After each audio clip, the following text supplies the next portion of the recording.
Of course, science means it is until it is not. And we should uphold constantly renewing our knowledge. That's what scientific inquiry is.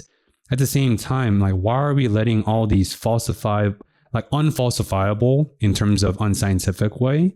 Because it's a confirmation bias in terms of, oh, this study affirms what I believe in, so let me co-author this or co-sign this. But I'm seeing this, like, extrapolate this beyond just micro, like individual health. As a former policymaker, I see a much bigger, massive, really negative trends. Because how can individual consumer fight that? We can't. We're not equipped to. Everything you just said was so important that I don't want to miss responding to each element of what you just said. So one, I'll take the last thing first, which is, how are consumers supposed to fight these, lobbyists and greed and corruption within the nutrition guidelines system? And it's well documented. Money interests are poisoning our guidelines. There's no question about that. And these are huge forces. And I'm not a person who likes to think about policy, or I'm not a person who likes to think about politics or policy or legislation, anything like that. It's just not my favorite thing to think about. So what I try to do instead is give individuals and families, doctors and consumers and patients, the information they need so that they can make their own decisions regardless of what the government is, or the guidelines or the cereal boxes or whatever, the commercials or whatever. They can stay strong and confident in their knowledge of the simplicity of what nutrition science is. Very simple. But the reason why I had to write a huge book about it is because most of this is erasing the chalkboard of what we've been taught that it's wrong. And you have to do that, because if I just said to you, for example, meat is good for you, you're going to have 20 questions about, well, what about this? And what about that? And what about cholesterol? What about saturated fat? What about carnitine? Isn't heme iron bad for you? Lots of questions are going to come up.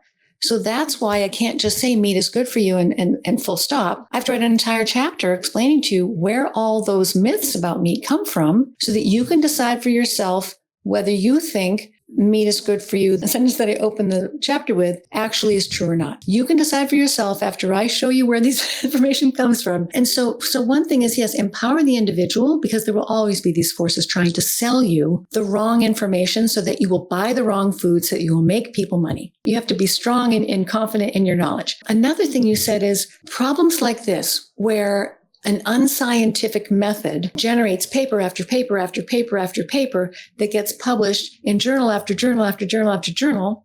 That kind of problem contributes to the erosion of the public's confidence in science.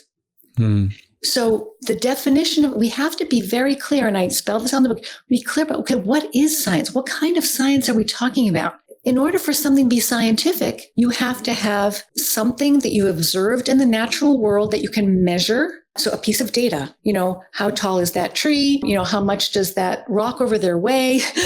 Something that's concrete, observable, reproducible. You have to have something real, something that you can measure that's concrete, a piece of data. And then you have to come up with an idea about it. Why do I think this is the way it is? Why is this rock round? Why did that apple fall out of that tree? Why is that log shorter than this log? Whatever it is you're observing, then you have to do an experiment to test your theory. So you can see whether or not your theory is bringing you any closer to the truth or understanding that's going to help you understand the world that you're living in and help you make good predictions about what you can expect of the world around you. So you need data. And you need experimentation. So the problem with nutrition epidemiology, this way of studying the relationship between nutrition and human diseases. So they make an observation in the world, and the observation is, I wonder if people who eat more meat, this is just one of many, many examples. I wonder if people who eat more meat are more likely to develop cancer. Or I wonder if people who eat more blueberries are less likely to develop dementia. They generate these questions that they're curious about in their minds. Notice, first of all, that the questions are often biased by their own nutrition beliefs. I think blueberries might be good for us, so let me think about that. I think meat might be bad for us, so let me think about that. So they don't design an experiment. They don't change people's diets to see what happens. Instead, what they do is they ask sometimes They send questionnaires out, sometimes to tens of thousands or even hundreds of thousands of people repeatedly over many years. So you can see a study that says, oh, we studied 115,000 people over 30 years. And we studied their dietary habits. And we discovered that people who eat more blueberries are less likely to develop cognitive problems later in life. And then this study gets published in, a very reputable journal. It's usually done by scientists at very reputable institutions like the Harvard School of Public Health, or the Tufts School of Nutrition. And then it generates a headline such as, blueberries protect against cognitive decline, right? So this happens all the time. Almost once a week. But the problem is, A, they did not measure what people were eating. They gave them questionnaires, very limited food questionnaires, and asked them ridiculous questions such as, half cup servings of blueberries have you eaten over the past year? Can you answer that question? If you eat blueberries at all, you're not going to be able to answer that question with any degree of accuracy. So that's one problem, is they're not measuring or recording what people are eating. They're asking them to remember.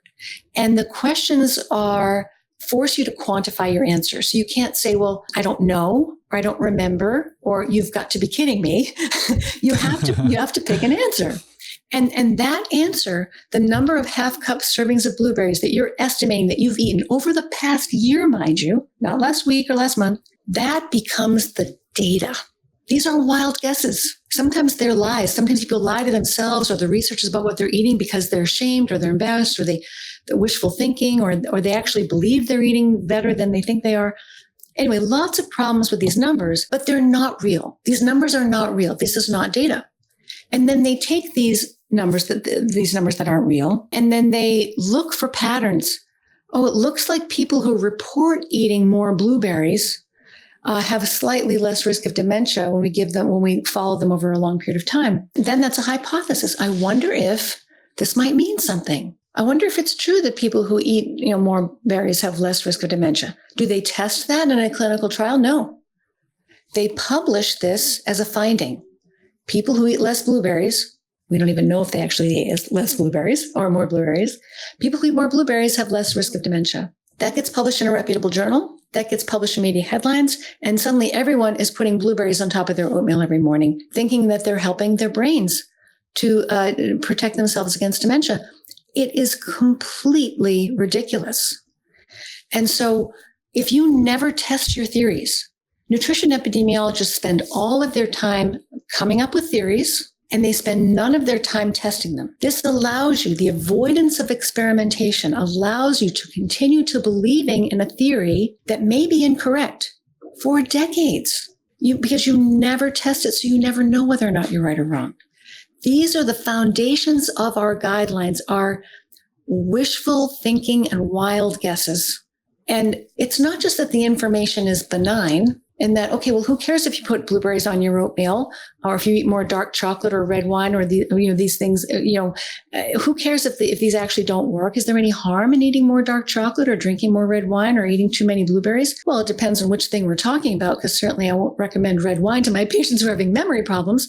But the problem is these beliefs distract us from making the changes that actually matter to the brain. We want to know, what does the brain actually care about? Because if you make changes that actually matter, if you fundamentally restructure your diet from the ground up in ways that make biological sense, you can see tremendous improvement, noticeable, clinically meaningful improvement in your mental health.